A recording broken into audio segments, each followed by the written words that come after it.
اللہ الرحمن الرحیم۔ سب سے پہلی جو ہم نے سورت پڑھی تھی یہ سورت الانبیاء ہے۔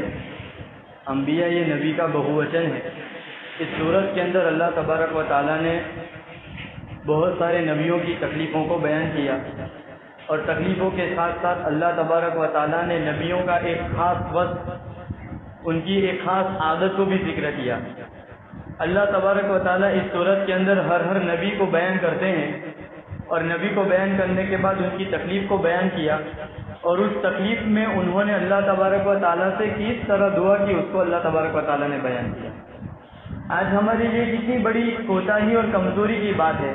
کہ ایک ماہ مبارک ہم سے چلا جا رہا ہے، اس کی گھڑیاں شب قدر سے بھی زیادہ افضل ہے۔ ایسا مبارک مہینہ کہ جس کے اندر 24 گھنٹے اللہ تبارک و تعالیٰ کی رحمتیں ہماری طرف متوجہ ہوتی ہیں۔ اللہ تبارک و تعالیٰ دینے کے لیے اپنے آسمان کے دروازے کھولے بیٹھا ہے، جنت کے دروازے کھلے ہوئے ہیں، جہنم کے دروازے بند ہوئے ہیں۔ راتوں کی گھڑیوں کے اندر، دن کے اندر کتنے اوقات ایسے ہیں کہ اللہ تبارک و تعالیٰ خاص بندے کی طرف متوجہ ہوتا ہے۔ بلکہ حدیث شریف کے اندر آتا ہے کہ کبھی کبھی بندہ رات کو سوتا ہے اور سونے کی حالت کے اندر اس کی آنکھ کھل جاتی ہے، اور کروٹ بدلتے وقت اس کی زبان سے ایک مرتبہ اللہ نکل جاتا ہے۔ اللہ تبارک و تعالیٰ فرشتوں کو کہتا ہے کہ دیکھو میرا بندہ میرا اسی حالت کے اندر بھی ذکر کرتا ہے، اور اس کی مغفرت کر دی جاتی ہے۔ ایسا کریم رب ہو، ایسا سخی داتا ہو، اور پھر ہمارے لیے کتنی بڑی بے شرمی کی بات ہے کہ جو خود ہماری پریشانیوں کو جانتا ہے، ہماری تکلیفوں کو ہم سے بہتر جانتا ہے، ہماری فیوچر کی تکلیفیں، ہماری پاسٹ کی تکلیفیں، اور ہماری ہر آنے والی گئی ہوئی اور ہماری ہر چیز کو وہ ہم سے بہتر جاننے والا ہے۔ اس کے باوجود وہ ہم سے ہماری تکلیفوں کو سننا چاہتا ہے، وہ ہم سے ہماری حاجتوں کو سننا چاہتا ہے، وہ ہم سے ہماری دعاؤں کو سننا چاہتا ہے، اور وہ چاہتا ہے کہ میرا بندہ میرے سامنے ہاتھ اٹھا کر دعا مانگے۔ ہماری کتنی بڑی کوتاہی ہے۔ اللہ کے رسول صلی اللہ علیہ وسلم نے جس عادت کے اندر، جس حیت کے اندر دعا مانگنے کو کہا ہے، کاش کہ ہم اس حیت کو سن لیتے۔ اللہ کے رسول صلی اللہ علیہ وسلم جب بھی ہاتھ اٹھاتے تھے تو اپنے سینوں کی سامنے ہاتھ اٹھاتے تھے، انگلیاں آسمان کی طرف ہوا کرتی تھی، اور بہت گر گڑا کر اللہ کے رسول صلی اللہ علیہ وسلم دعا مانگتے تھے۔ اور دعا کے اندر دوسری ایک بات یہ یاد رکھنی چاہیے کہ اللہ تبارک و تعالیٰ دعا کے لیے اللہ کے رسول صلی اللہ علیہ وسلم موقع کے حساب سے دعا مانگا کرتے تھے۔ اللہ کے رسول موقع کے حساب سے دعا مانگا کرتے تھے۔ ایک جنگ کے اندر ہم نے ابھی پڑھا کہ ایک جنگ کے اندر صحابہ جا رہے ہیں، بیچارے ننگے پاؤں ہیں، سواریاں بھی نہیں ہے، کھانے کو بھی نہیں ہے، پینے کا پانی بھی نہیں ہے، وضو کے لیے بھی کچھ نہیں ہے۔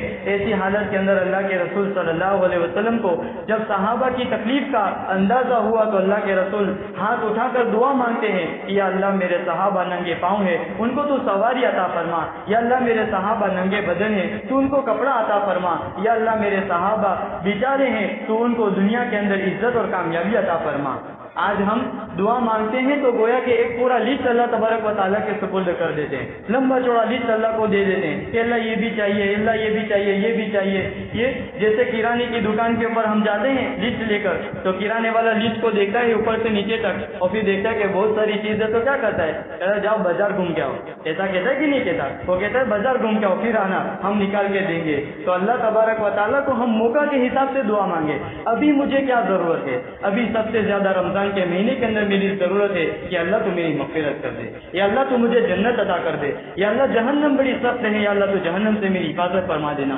تو ابھی مانگنے کی موقع کی دعائیں یہ ہیں، ہم موقع کے حساب سے دعا مانگنے والے بنے۔ افطاری کا وقت ہوتا ہے، سحری کا وقت کھا کر ہم سوئے ہیں تو اس وقت کے اندر 2 رکعت پڑھ کے اپنے گرم گرم آنسو اللہ کے سامنے ہم بہا دے، اور اللہ تبارک و تعالیٰ سے پچھلی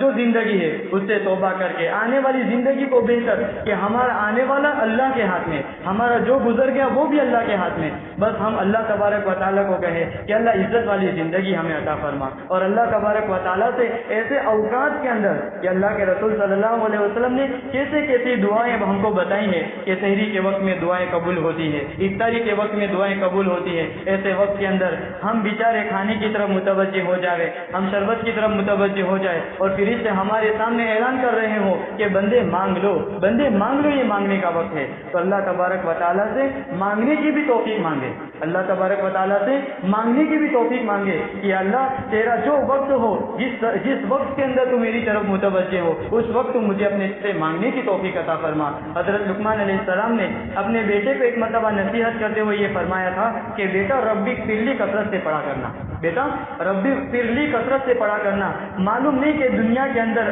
تیری زندگی کے اندر، کسی دن کے اندر اللہ تبارک و تعالیٰ کی رحمت خاص تیری طرف متوجہ ہو اور تیری زبان سے یہ جملہ نکل جائے اور تیرا دنیا اور آخرت کا بیڑا پار ہو جائے۔ اللہ تبارک و تعالیٰ مجھے اور آپ سب کو اور دنیا کے تمام مسلمانوں کو راحت و سکون عطا فرمائے اور اللہ سے خوب مانگنے والے ہم تمام کو بنائے۔